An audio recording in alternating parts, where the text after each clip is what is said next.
আমি এখন দাঁড়িয়ে আছি, এইটা হচ্ছে হালাল স্ট্রিট বাইটস, জ্যামাইকা, নিউ ইয়র্কে। এখানে এটা মান্নান সুপার স্টোরের জাস্ট অপোজিট সাইডে। আমার এটা হচ্ছে এখানকার এই এলাকার অন্যতম আড্ডার একটা জায়গা, প্রবাসীদের আড্ডার জায়গা, যেখানে সব ধরনের প্রবাসী এখানে একত্রিত হয়। এই আমার সামনে আছেন আলম ভাই। আলম ভাই হচ্ছে এখানকার একজন অন্যতম প্রবাসী এবং উনি এইখানের এই আড্ডার অন্যতম মধ্যমণি। আলম ভাই, আমি আপনাকে জিজ্ঞাসা করি, এই যে বাংলাদেশের যে ইলেকশন আসছে, এই ইলেকশনে আপনি কিভাবে দেখছেন এই আসন্ন ইলেকশনটাতে? আসলে দীর্ঘ ধরেন প্রায় 17 বছর পরে বাংলাদেশিরা খোলা মনে নির্বাচনে তাদের ভোটাধিকার প্রয়োগ করতে পারবে। আপনার কি মনে হয়? আপনিও তো একজন প্রবাসী হিসেবে ভোটাধিকার দিতে পারবেন। প্রশ্ন আসলে দীর্ঘদিন পর মানে বাংলাদেশে একটা ইলেকশন হবে, মানে সুষ্ঠু নির্বাচন হবে, এরকম আমরা একটা চিন্তা ভাবনা করতেছি যে আসলে একটা মানুষ ভোট দিতে পারবে। একটা ভোটের ইলেকশন আসছে, যারা এতদিন ভোট দিতে পারে নাই, আমরা তার ভোটটা প্রয়োগ করতে পারবো, এরকম একটা সিচুয়েশন সামনে আমরা দেখতে পাচ্ছি। এবং সব যদি ঠিক থাকে ইনশাল্লাহ দেশে একটা অবাধ নিরপেক্ষ নির্বাচনের আশা করছি। আপনার কি মনে হয়, যারা এখন তো হচ্ছে যে আওয়ামী লীগ হচ্ছে নিষিদ্ধ একটা রাজনৈতিক দল, সেখানে আওয়ামী লীগের অনুপস্থিতিতে এখানে বিএনপি আছে, জামাত আছে, নতুন এনসিপি আছে, তারপরে বিভিন্ন সংগঠন এখন নতুন নামে মানে আসছে এবং নির্বাচন হবে। আওয়ামী লীগ নিষিদ্ধ দল হিসেবে আছে, বাট নিষিদ্ধ যে সাময়িক কিছু লোক এরা দেশের বাইরে আছে, সাধারণ ভোটার কিন্তু বাংলাদেশি আছে, তাই না? আশা করি তারাও তো ভোট দিবে, কাউকে না কাউকে পছন্দের লোককে ভোট দিবে, তাই না? সুতরাং সবার অংশগ্রহণই ভোট হবে, এটাই সঠিক। যারা পালাতক আছে, দূরে আছে, সেটা আলাদা বিষয়, কিন্তু আসলে সবাই একসাথে যৌথভাবে ইলেকশনটা হবে। তাই বলে কি আওয়ামী লীগের লোকজন নির্বাচনে অংশগ্রহণ করবে না বা ভোট দিতে যাবে না, এরকম না, আমি আশা করি। ইনশাল্লাহ। থ্যাংক ইউ আলম ভাই, আপনাকে অনেক ধন্যবাদ আপনার মূল্যবান মতামতের জন্য। আবার দেখা হবে ইনশাল্লাহ। ভালো থাকবেন। জি হ্যাঁ, আমি এখন ভিতরে যাই। এটার হচ্ছে যে হালাল, যেটা আপনাদেরকে আগে বলেছিলাম যে হালাল স্ট্রিট বাইটস, হ্যাঁ, এটার মালিক হচ্ছে আমাদের সেলিম ভাই। তো এখানে আসলেও একটা জমজমাট আড্ডা এই স্ট্রিট বাইটসের।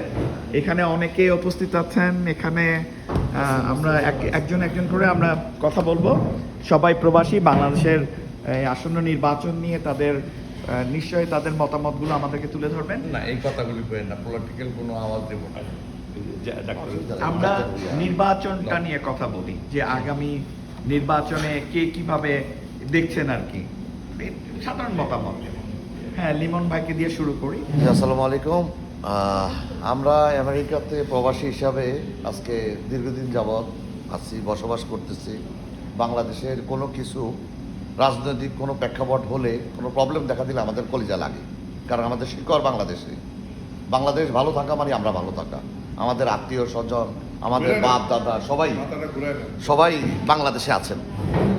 আমরা বাংলাদেশে রাজনৈতিক শান্তভাবে যদি প্রতিটা দল তার নিজস্ব প্ল্যাটফর্ম থেকে দেশকে ভালোবাসে যদি পরিচালনা করে, আমরা প্রবাসী যারা আছি সবাই আমরা হ্যাপি থাকবো। কে কোন দল আসলো সেটা বড় কথা না, কিন্তু বর্তমানে আমরা প্রবাসী যারা আছি বহু দলকে আমরা দেখছি।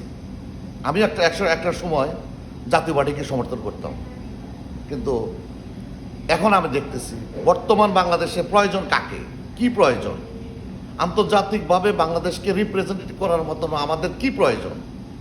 আমাদের সেই জনশক্তি গড়ে উঠতে পারি নাই। এখন আমাদের দরকার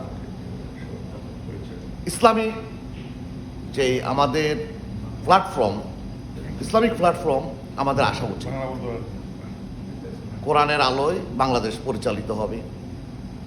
যে জামাত ইসলামীর নেতৃত্বে আমি মনে করি এখন বর্তমানে সরকার গঠন হওয়ার জন্য, আমি ব্যক্তিগতভাবে, এবং আমি না, আমেরিকাতে ম্যাক্সিমাম অনেক লোক যারা গোপনে এখনও রয়েছে, তারা প্রকাশ করছে না, তারা প্রকাশ করবে। ম্যাক্সিমাম লোকেই দাঁড়িপাল্লা বা জামাত ইসলামের পক্ষে রায় দেবে। আসুক বাংলাদেশে।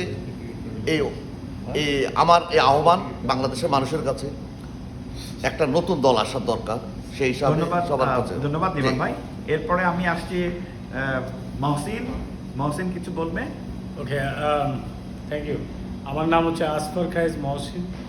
তো আমরা সভাপতি বাংলাদেশের মানুষ যেখানে প্রবাস জীবনে আমরা জীবনযাপন করি, ওই ভাইয়ের কথাই আমি একসাথে মিলিয়ে বলছি। আমাদের শেকড়টা হচ্ছে আমাদের জন্মভূমি। আমাদের বাংলাদেশ নিয়ে ভাবনা, প্রাসঙ্গিক ভাবনা হচ্ছে নির্বাচন। সো এটা আমার ব্যক্তিগত অভিমত, কে কীভাবে নিবে সেটা তার ব্যক্তিগত, অবশ্যই তার চিন্তার একটা বহিঃপ্রকাশ। তো দুঃখিত, আমার আসলে মানে ভয়েস ডাউন আনফর্চুনেটলি। এনিওয়ে, তো আমি যেটা বলতে চাচ্ছি যে এই পর্যন্ত অ্যাজ অফ টুডে আমি যেটা দেখতে পাচ্ছি যে আমাদের যে বাংলাদেশে যে নির্বাচনের যে একটা হোমওয়ার্ক থাকে, যে একটা যেভাবে আমরা শুনে আসছি বহুদিন যাবত যে এই সরকার, আমি কাউকে দায়ী করছি না, যেভাবে প্রাসঙ্গিকভাবে যেভাবে কাজ করার কথা, যেভাবে তৈরি হওয়ার কথা, প্রত্যেকটা দল সহ ইনক্লুসিভ অল পার্টিস, আমি কিন্তু কোনো দেখছি না। কিন্তু আমি এখনও আশাবাদী, আমি ব্যক্তিগত সবসময় আশাবাদী, আমি নৈরাশ্যবাদী নই। কিন্তু আমি এখন পর্যন্ত কোনো দলকে দেখছি না ওইভাবে যে তাদের রাজনৈতিক ভাবনার সাথে প্রাসঙ্গিক এবং বর্তমান প্রেক্ষাপটে যে বিষয়গুলি চলে আসছে একটার পর একটা অনাকাঙ্ক্ষিত, এগুলিকে কীভাবে চ্যালেঞ্জ হিসেবে নিয়ে উত্তরণ ঘটবে। এবং নির্বাচনের যে বিষয়টা সবচেয়ে, যে বিষয়টাকে আমাদেরকে বেশি ভাবনায় ফেলেছে বিগত দিনে আমরা সবসময় শুনে আসছি, সুশাসন, এই শব্দটা যেন এখন উধাও হয়ে গেছে। কোনো রাজনৈতিক দল এটাকে সামনে আনতে পারতেছে না।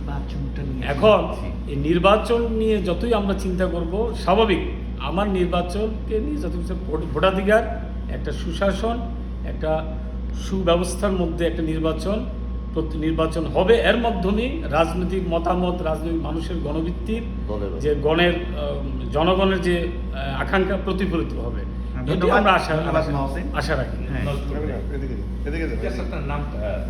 আমার সামনে আছেন নজরুল ভাই। নজরুল ভাই, জাস্ট ইলেকশনটা কিরকম হওয়া উচিত আপনার? আমি চাই একটা সুষ্ঠু ভালো ইলেকশন হোক, হানাহানি চাই না বাংলাদেশে। ধন্যবাদ নজরুল ভাই। নজরুল ভাইয়ের চমৎকার মন্তব্যের জন্য। আমার নাম মোসাব্বের, হ্যাঁ, মোসাব্বের। নিকনেম চন্দন। অনেক রক্তের বিনিময়ে আমরা একটা মানচিত্র পাইছি, অনেক মা বোনের ইজ্জত গেছে এই দেশটাকে তৈরি করার জন্য। সেই ইতিহাসকে যেন আমরা কেউ ভুলে না যাই। দেশটা অসুস্থ, সুস্থ থাকুক দেশটা। একটা সুস্থ দেশ চাই। একটা সুস্থ দেশ থাকলে সব কিছু সুস্থতার সাথে হবে। সবার কাছে একটাই অনুরোধ, অশান্ত না করে দেশটাকে সুস্থ থাকেন। যেই আসুক পৃথিবীতে আমাদের দেশের যে একটা মর্যাদা আছে, সেই মর্যাদা যাতে সমুচ্চতা থাকে, এটাই আমার আবেদন। ইলেকশনে কে জিতলো কে হারলো, জনগণ যাকে চায় সেই হবে। সেটা বিএনপি বলেন, জাতীয় পার্টি বলেন, যেই পার্টি বলেন, আমি কোনো পার্টিকে মেনশন করব না। যে জনগণ কোনোদিন রায় দিতে ভুল করে না, এ পর্যন্ত করে নাই। নেতারা ভুল করতে পারে, জনগণ ভুল করে না। হ্যাঁ, ধন্যবাদ মোসাব্বের চন্দন ভাই, চমৎকার। সালাম দিয়ে বলো, ওই যে আমার দুই লাইন বলে দেন। আচ্ছা, জামান ভাই কথা বলতে চাচ্ছে না? আমাদের জামাল ভাই কথা বলতে চাচ্ছেন না। হ্যাঁ, আর এরপরে আমাদের জাসির বলবে এই আসন্ন নির্বাচন নিয়ে। আসসালামু আলাইকুম।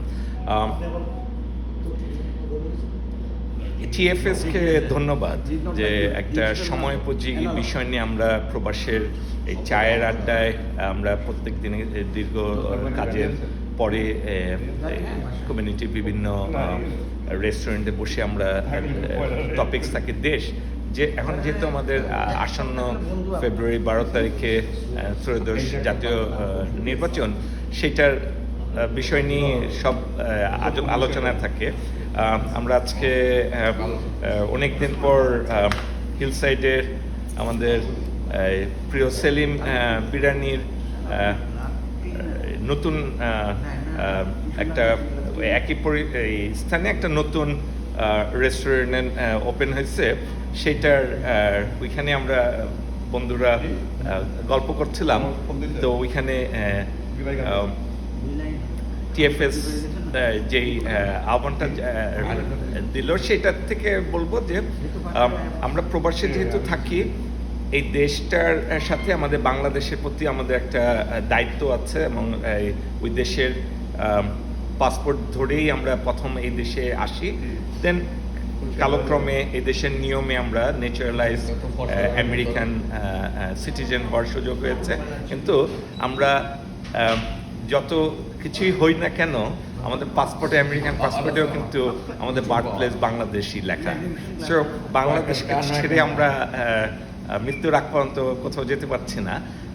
ওই অ্যাসপেক্টসে আশা থাকবে যে এবার অনেক বছর পর একটা সবাই ইলেকশনে ভোট দিতে পারবে এরকম একটা পরিবেশে ইলেকশন হতে যাচ্ছে, যেখানে মোর দেন 4 কোটি নতুন ভোটার তাদের আকাঙ্ক্ষার বাংলাদেশ 54 বছর পরে যে নতুন সরকার হতে যাবে।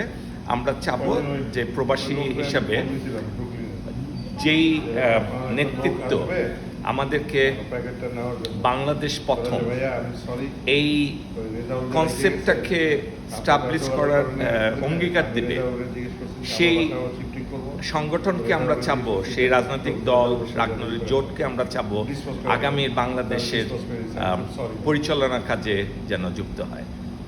ধন্যবাদ। ধন্যবাদ জাসির।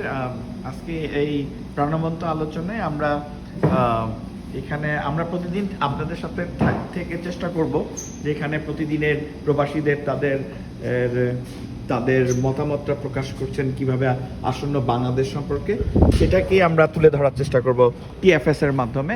আমাদের সাথেই থাকবেন ইনশাল্লাহ। আবার আগামী কোনো একটা পরিক্রমায় আপনাদের সঙ্গে দেখা হবে। আল্লাহ হাফেজ, আসসালামু আলাইকুম।